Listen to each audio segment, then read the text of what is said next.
dan, htio bih vam prikazati naš novi proizvod. Znači tu imamo plastičnu satnu osnovu koju smo koristili do sada. Ona je rađena od polistirena. Samo sekundu.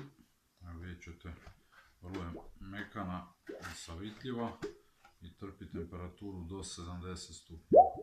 To je bio problem kako s nje skinuti vosak, nismo je mogli staviti u parni topionik, dok tu imamo drugu satnu osnovu, rađena je od prehrambenog materijala, ona je tvrđa, znači postojana je i nju možemo staviti u parni topionik, trpi temperaturu veću od 100 stupnjeva, čak i 120. Lako se naoštava i s njom nemamo nikakvih problema što se tiče temperature. Hvala na pažnji.